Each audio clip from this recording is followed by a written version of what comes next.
우리 고린도전서 15장입니다. 고린도전서 15장 우리 1절서부터 6절까지 우리 같이 한 목소리로 읽도록 하겠습니다. 고린도전서 15장 1절서부터 또한 형제들아, 같이 읽을까요? 시작. 또한 형제들아, 내가 너희에게 선포한 복음을 너희에게 밝히 알리노니 너희 역시 그 복음을 받았으며 또 그 가운데서 있느니라. 너희가 만일 내가 너희에게 선포한 것을 기억하고 헛되이 믿지 아니하였으면 또한 그 복음으로 구원을 받았느니라. 내가 또한 받은 것을 무엇보다 먼저 너희에게 전하였노니 그것은 곧 성경 기록대로 그리스도께서 우리의 죄들로 인하여 죽으시고 묻히셨다가 성경 기록대로 셋째 날에 다시 살아나시고 게바에게 보이시고 다음에 12 제자에게 보이셨다는 것이라. 그 뒤에 그분께서 500여 형제에게 한 번에 보이셨는데 그 중에 대다수는 지금 이때까지 남아있고 어떤 사람들은 잠들었느니라. 기도하겠습니다. 살아계신 하나님 아버지, 오늘도 저희들이 좀 주님의 몸된 교회에 모여서 우리를 구원하시고 우리에게 소망을 주신 이 하나님을 찬양하며 한자리에 모였습니다. 아버지 하나님, 오늘 이 예배를 축복해 주시옵시고 오늘 또 말씀을 통해서 또 예수님의 부활이 얼마나 우리에게 주는 것이 큰 것인지를 다시 한번 깊이 생각해 보고 우리 마음속에 새기는 복된 이 시간이 되게 인도하여 주시옵소서. 성령 하나님께 이 모든 것을 의탁하며 예수님의 이름으로 기도했습니다. 아멘. 자리에 앉아 주십시오. 오늘은 부활절이라고 하죠. 저는 부활절이나 성탄절이 되면 생각하는 것이 있어요. 어느 특정한 하루를 정해서 이러한 절기를 지키는 것도 중요하지만 더 중요한 것은 우리는 매일 매 순간이 성탄절이요 부활절이라는 믿음을 갖는 것이라고 저는 믿고 있습니다. 이 땅에 사람으로 오셔서 대속의 죽음을 죽으시고 부활하셔서 죄 용서와 함께 영원한 생명을 주신 예수님을 기억하며 감사하는 것이죠. 왜냐하면 예수 그리스도는 언제나 우리 마음속에 살아계신 하나님이시기 때문에 그렇습니다. 그러므로 우리는 이러한 절기를 그렇게 중요하게 여기지를 않습니다. 그러나 예수님이 부활로 말미암아 우리에게 주신 소망이 무엇이며 그리고 사명을 우리는 다시 한번 이 부활절에 한번 생각해 보기를 원합니다. 그래서 저희 교회는 이런 부활절에 된 게 하나도 하질 않아요. 왜냐하면 어느 한 날이 중요한 것이 아니기 때문에 그렇습니다. 부활하신 예수님은 어제나 오늘이나 영원토록 살아계신 하나님이시기 때문에 그렇습니다. 우리 로마서 14장 6절을 한번 보겠습니다. 나를 중히 여기는 자도 주를 위해 중히 여기고 나를 중히 여기지 아니하는 자도 주를 위해 중히 여기지 아니하며 먹는 자도 주를 위해 먹나니 이는 그가 하나님께 감사드리기 때문이라. 먹지 아니하는 자도 주를 위해 먹지 아니하며 또한 하나님께 감사드리느니라. 그러니까 구약시대 때는 하나님께서 이스라엘 백성들에게 지켜야 할 절기를 정해 주셨어요. 그러나 예수님이 오시고 난 이후에는 신약시대 때는 이러한 절기들이 싹 없어져 버렸어요. 완전히 없어버렸어요. 이것은 예수님 당시도 그렇고 예수님 이후의 당시도 그렇고 유대인들에게도 마찬가지라는 것이죠. 그렇기 때문에 우리가 어떤 절기를 가지고 중요하게 생각하면 그것도 잘하는 것이라고 할 수가 없는 것입니다. 그러므로 예수님을 믿고 거듭난 그리스도인들은 절기에 매일 필요가 없다는 것이죠. 왜냐하면 실체이신 예수님이 오셨기 때문에 그런 것입니다. 예수님께서도 안식일이 사람을 위해 있는 것이지 사람이 안식을 위해 있지 않다고 아주 분명하게 말씀을 하셨어요. 왜냐하면 예수님이 안식일의 주인이시기 때문에 그런 것입니다. 오늘날 사람들은 이러한 절기를 만들어서 예수님의 탄생과 부활을 기념하지만 그러나 이러한 절기는 그냥 그림자예요. 그림자예요. 여러분, 우리 손주가 여기 제인이가 제이도 저기 뭐 공부하고 있지만 정말로 우리 제인이나 제이의 생일보다도 제인이 제이가 더 중요합니다. 여러분 맞습니까? 생일은 그냥 지나갈 수도 있어요. 우리 골로새서 2장 16절과 17절을 보겠습니다. 그러므로 아무도 먹는 것이나 마시는 것으로 인하여 또 거룩한 날이나 월삭이나 안식일에 관하여 너희를 판단하지 못하게 하라. 당신 왜 부활절 안 지켜? 이런 말 하지 말라는 거예요. 당신 왜 성탄절 안 해? 이런 거 하지 말라는 거예요. 그것들은 다가올 것들의 그림자이거니와 몸은 그리스도께 속해 있느니라. 응? 중요한 것은 실체이지 그림자가 아닙니다. 실체가 있기 때문에 그림자가 있는 것이지 실체가 없는 그림자는 없다는 것이죠. 때문에 우리가 생각해야 할 것은 성탄절에는 예수님께서 이 세상에 오신 의미를 더 깊이 생각하는 계기가 되고, 부활절에는 죽음을 이기시고 부활하신 예수님에 대해서 이 부활의 참 의미를 다시 한번 깊이 생각하는 계기가 되었으면 합니다. 그러므로 우리는 실체이신 예수 그리스도만을 바라보아야 합니다. 오늘날 기독교든 천주교든 많은 사람들이 이러한 절기를 아주 요란하게 지켜요. 그런데 그렇게 요란하게 지키는 사람들이 실제로 그렇게 요란하게 믿음 생활을 하고 있고 거듭난 그리스도인이냐, 이건 또 완전 별개인 것을 우리는 보게 됩니다. 과연 각 개인이 예수 그리스도 안에 있는 생명의 복음을 얼마나 믿고 구원받았는지가 가장 큰 중요한 거 아닙니까? 예수님의 탄생이 나와 무슨 관계가 있는가? 예수님의 죽으심과 부활이 죄로 멸망할 수밖에 없는 자신과 어떤 관계가 있는가를 생각하는 것이 더 중요하다는 것이죠. 구원받은 그리스도인은 예수님의 죽음 안에 내가 있고 예수님의 부활 안에 내가 있다는, 그래서 예수님과 나는 하나로 연합됐다는 있다는 그 믿음을 우리는 갖고 있습니다. 그래서 예수님의 부활이 그리스도인들에게는 특별한 의미가 있어요. 마치 주님처럼 부활한다는 약속이 우리들에게는 있기 때문에 그런 것입니다. 이것을 증명한 것이 바로 예수님의 부활이 아닙니까? 고린도전서 15장 20절을 보겠습니다. 그러나 이제 그리스도께서 죽은 자들로부터 일어나사 잠든 자들의 첫 열매가 되셨도다. 첫 열매가 되셨다는 거예요. 첫 열매가 됐다 그러면 두 번째 열매, 세 번째 열매는 누구니까? 다음 열매는 누굽니까? 바로 우리들이라는 것입니다. 만약 예수님의 부활이 없었다면 생명이 없는 이교도들의 종교나 다를 바가 없을 것입니다. 물론 구원도 없습니다. 여러분들은 어떻습니까? 예수님의 부활하심을 여러분 믿고 있습니까? 또한 다시 예수님이 재림하실 것을 믿고 계십니까? 그리고 예수님이 공중에 재림하실 때 예수님 안에서 죽은 성도들이 부활하는 것도 믿고 있습니까? 이것이 바로 핵심이에요. 부활이 빠진 믿음은 헛것이에요. 예수님의 부활이 중요한 것은 우리도 예수님처럼 부활할 것이기 때문입니다.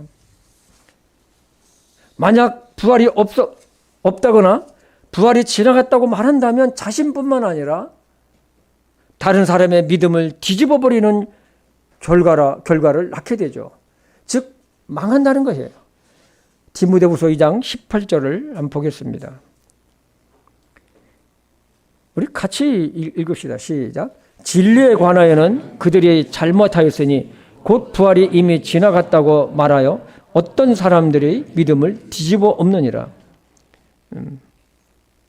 부활이 지나갔다. 없다.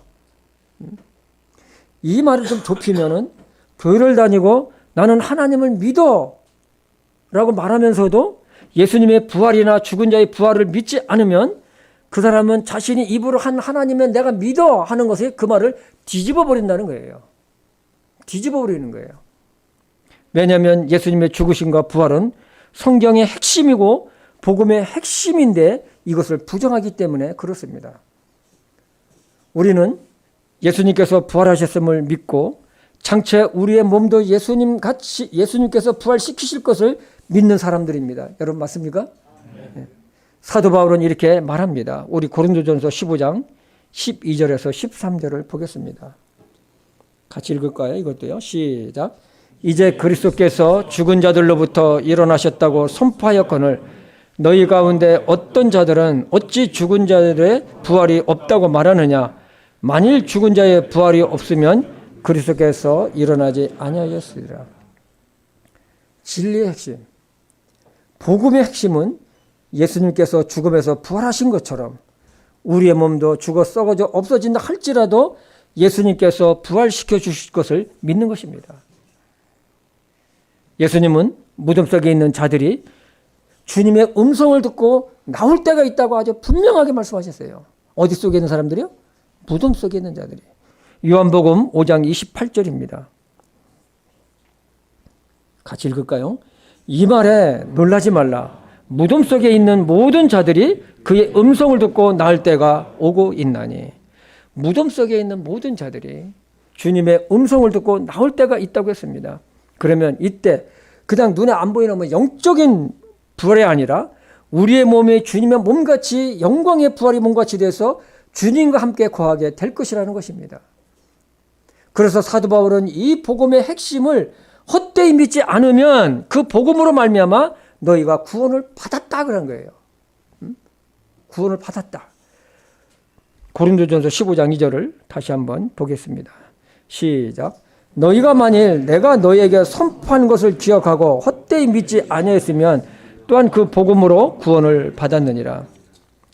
사도 바울은 이 복음을 위해서 사도로 자신이 부르심을 받았다고 했어요. 그래서 그는 복음을 위해서 살았습니다. 왜냐하면 오직 예수 그리스도의 죽으심과 부활을 믿는 믿음을 통해 죄사함과 영원한 생명을 얻을 수 있기 때문에 그렇습니다. 이것은 값없이 죄인을 용서하시는 하나님의 사랑이요 은혜입니다. 성경 전체가 모두 중요하지만 예수님의 죽으심과 부활은 성경의 가장 중요한 핵심입니다. 만약 사도 바울이 아무리 능력을 많이 행하였어도 복음 즉 예수님의 대속의 죽음과 부활을 통하여 믿는 자에게 주시는 하나님의 구원을 전하지 않으면 무슨 소용이 있겠습니까? 가끔 가다가 어떤 선교 이런 뭐랄까 기독교 방송이나 어떤 선교 TV 이렇게 보게 되면은 어쩌다 한 번씩 그냥 보게 되면 이런 제3세계에 가서 막 봉사활동하는 이 기독교 단체들이 많아요. 뭐 빵을 만들어주고 밀가루 갖다 주고 막 우물을 파주고 막 하는데 정말 그들에게 진짜 이 찐빵에서 앙꼬가 빠진 그냥 빵만 주는 것을 보면서 마음이 아팠어요. 그들에게 생명의 복음이신 예수님을 저들에게 그걸 전하면서 좀 주면은 저들이 예수님을 믿고 구원받고, 그러니까 이 밀가루를 받고 쌀을 받으면서 해맑게 웃는데, 전달하고 웃는데 그걸로 끝나버리는 장면들을 참 많이 봐가지고 마음이 참 답답했어요. 지난주에 우리 김영규 선교사님 모셔서 미얀마 선교 보고와 함께 말씀을 전하셨어요.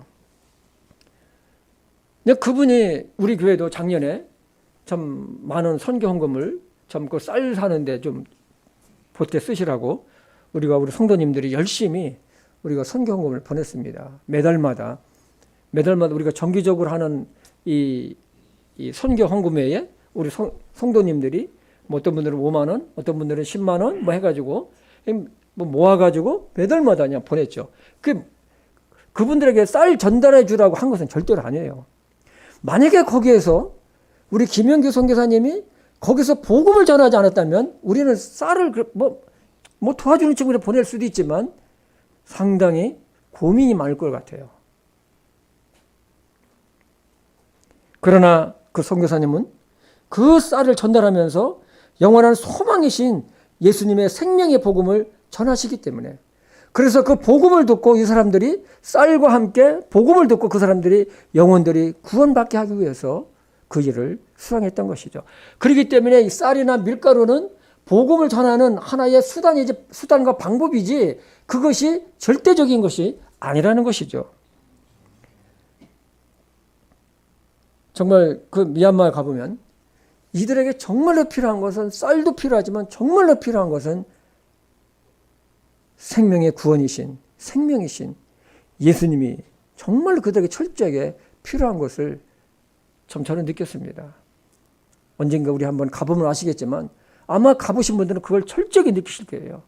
맨 우상이고 가는 곳곳마다 우상이고, 그냥 어떻게 보면 우리나라 한 60년대 초반, 60년대 초반에 제 기억이 어렸을 때 60년대 초반에 그게 생각나더라고요.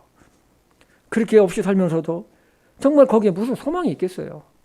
그분들에게 쌀이나 밀가루를 준다고 해서 그게 무슨 유익이 있겠습니까? 사도 바울도 가장 먼저 전한 것이 바로 이 생명의 복음, 예수님의 그 대속의 십자가에서 죽으심과 부활하심이었습니다.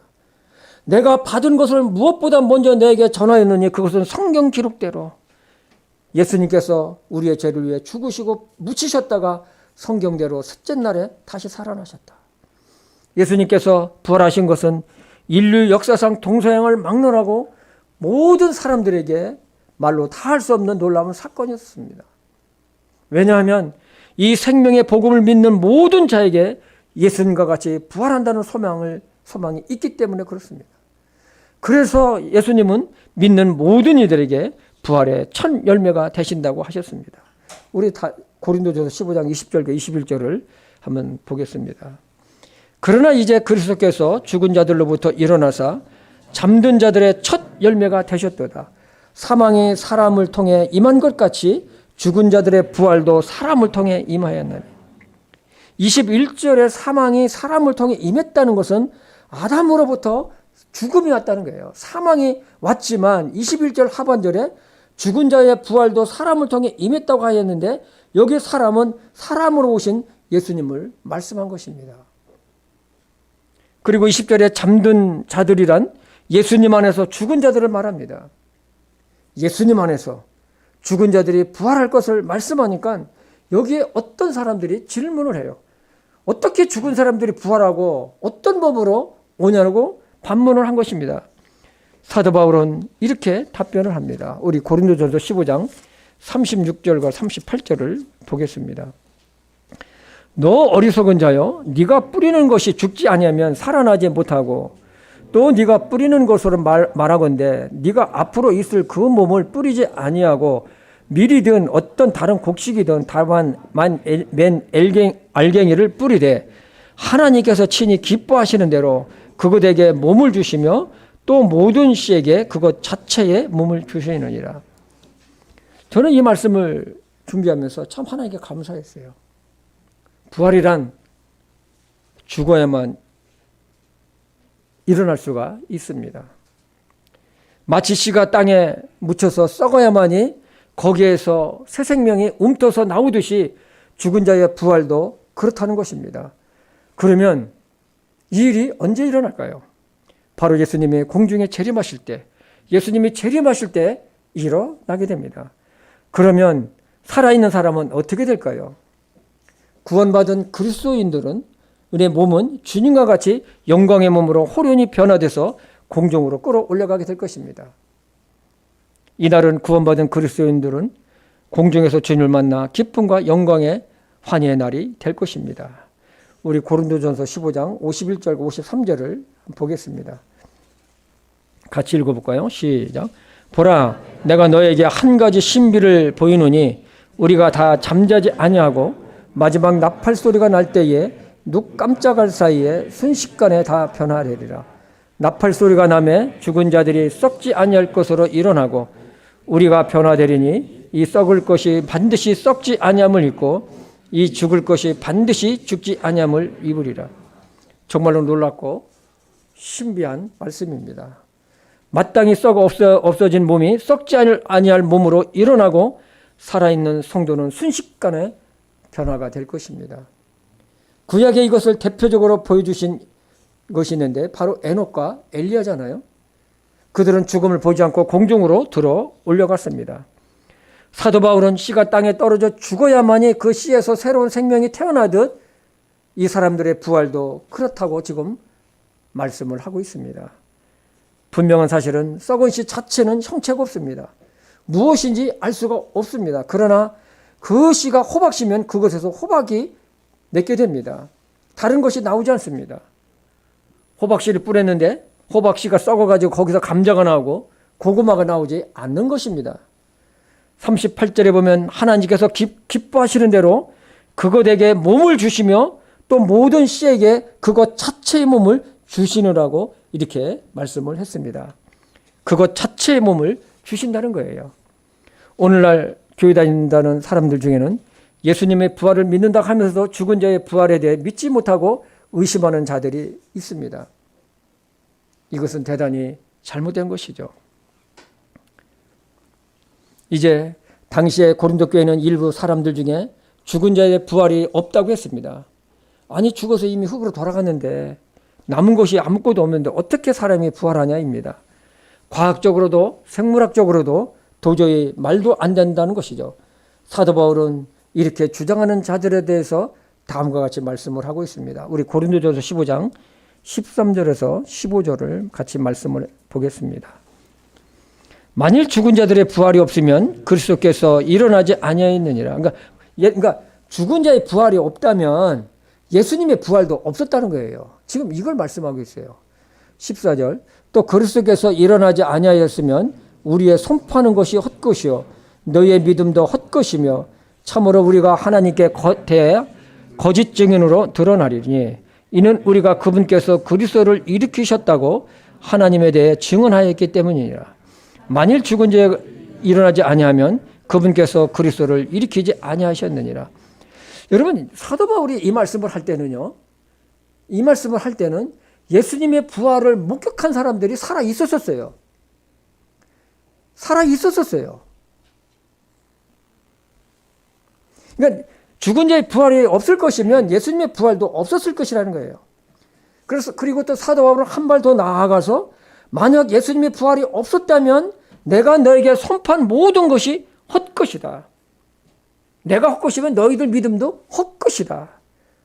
그리고 우리가 하나님께 거짓 증언자가 될 것이라는 거예요. 그래서 복음의 핵심은 예수님의 대속의 죽으심과 부활을 믿는 자가 예수님과 함께 부활할 것을 믿는 믿음이라는 거예요. 고린도전서 15장 3절과 4절을 다시 한번 보겠습니다. 내가 또한 받은 것을 무엇보다 먼저 너에게 전하였노니 그것은 곧 성경 기록대로 그리스도께서 우리의 죄들로 인하여 죽으시고 묻히셨다가 성경 기록대로 셋째 날에 다시 살아나시고, 사도 바울은 이것을 너희가 헛되이 받지 아니했으면 구원을 받았느니라는 거예요. 내가 하나님을 믿는다고 말하고 교회도 다니지만은 이것을 믿지 않으면 어떻습니까? 구원을 받지 못했다는 거예요.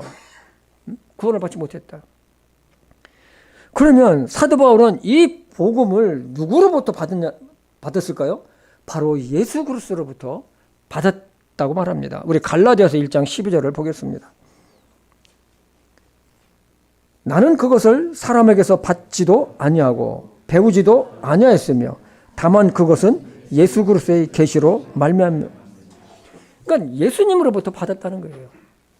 사도 바울은 복음을 예수님으로부터 받았다고 말합니다. 그런데 이 복음은 이미 성경에 기록되었음을 말씀하고 있습니다. 예수님은 제자들에게 당신이 죽으면 제 셋째 날에 3일에 죽음에서 일어나실 것을, 부활하실 것을 이미 말씀을 하셨어요. 우리 마태복음 26장 32절을 보겠습니다. 그러나 내가 다시 일어난 뒤에 너희보다 먼저 어디로 가리라? 갈릴리로 가리라. 그래서 예수님께서 부활하신 후에 어디로 가셨습니까? 갈릴리로 가셨잖아요. 응? 이미 예수님께서 내가 부활할 것을 제자들에게 말씀하셨어요. 그런데 제자들은 그때까지도 그걸 믿지를 않았었어요. 그 예수님이 죽으셨을 때 도망가고 예수님이 부활하셨다는 것도 믿지를 않았잖아요. 예수님의 죽으심과 부활하심은 성경에 기록된 대로 이루어진 것입니다. 겟세마네에서 대제사장과 장로들이 보낸 무리를 베드로가 칼로 막으려고 했었을 때 예수님께서 베드로에게 책망하시면서 하신 말씀이 있어요. 네가 이 일을 막으면 반드시 이렇게 되리려고 한 성경 기록들이 어떻게 성취되겠느냐. 성경 기록대로. 그러니까 당신이 지금 수치를 당하고 곤욕을 당하고 또 십자가의 죽음의 길을 가고 십자가에 죽고 부활하실 이것이 성경 기록에 기록되어 있는데 어떻게 이 일이 기록되어 있느냐. 그러니까 너 막지 마. 이거예요. 베드로, 너 막지 마. 너 칼 걷어. 이거예요. 예수님은 장사 지내셨다가 3일에 부활하셔서 12 제자들과 오늘 말씀에 있는 것처럼 500의 형제들과 사도 바울에게 자신에게까지 나타나셨다고 말씀을 하고 있습니다. 그래서 사도 바울은 예수님의 죽으심과 3일 만에 부활하심은 성경 기록대로 된 거라고 말씀을 했습니다. 예수님은 성경 그 자체세요. 아멘. 예수님은 성경 그 자체세요. 예수님은 성경 말씀대로 기록대로 그대로 구원을 이루셨고 지금도 살아계셔서 이루고 계시고 앞으로도 성경 기록대로 다시 오실 것입니다. 아멘. 성경 기록대로 다시 오실 것입니다. 때문에 예수님은 단지 죽으시고 장사 지련바 되셨다가 다시 살아를 하셨다는 그 사실 자체에 머물러서는 안 되고 더 나아가 성경 기록대로 다시 오실 것입니다. 사도 바울은 예수님의 부활을 이렇게 청언하고 있습니다. 고린도전서 15장 5절과 8절입니다. 게바에게 보이시고 다음에 12 제자에게 보이셨다는 것이라. 그 뒤에 그분께서 500의 형제에게 한 번에 보이셨는데 그 중에 대다수는 지금 이때까지 남아있고 살아있고 어떤 사람들은 잠들었느니라. 그 뒤에 그분께서 야고보에게 보이시고 다음에 모든 사도에게 보이셨으며 맨 마지막에는 정한 때가 벗어나서 태어난 자 같은 내게도 보이셨나니. 그러니까 사도 바울이 이 고린도 교회에 이 서신을 보낼 때에 지금도 살아있는 사람들이 있다. 죽은 사람도 있지만은 살아있는 사람도 있다고 증거하고 있습니다. 특히 사도 바울은 예수님의 부활이 없었다면 우리가 어떤 자가 되었는지도 말씀하고 있죠. 우리 고린도전서 15장 18절에서 19절입니다. 따라서 그리스도 안에서 잠든 자들도 멸망하였느니라. 만일 우리가 이 세상 삶을 사는 동안에만 그리스도 안에서 소망을 갖는다면 모든 사람들 중에 우리가 가장 비참한 자니라. 예수님이 부활이 없고 장차 우리의 부활이 없다면 여러분 여기 왜 오셨어요? 할 일들 많잖아요. 그죠? 우리 주부들은 빨리 할 것도 많고 친구 만날 것도 많고 또 어디 놀러 갈 때도 참 가고 싶은데도 좀 가야 되겠고 또 친구들도 만나야 되고 좀 많습니까? 그런데 이 시간을 내가지고 여기 왜 오셨어요? 이거 얼마나 헛수고인데 나중에. 그렇지 않다는 것입니다. 예수님을 믿으면 죄에서 구원을 얻는다. 영생을 얻는다. 천국에 간다는 것을 듣고 믿었는데 꽝이잖아요. 나중에. 사도 바울은 예수님의 부활이 없다면 우리가 정말 비참한 자다. 우리가 예수님을 믿는 것이 이 세상에 어떤 뭐 축복을 강구하는 것이라면 이 생뿐이라면 그것이 무슨 소용이 있냐는 것입니다.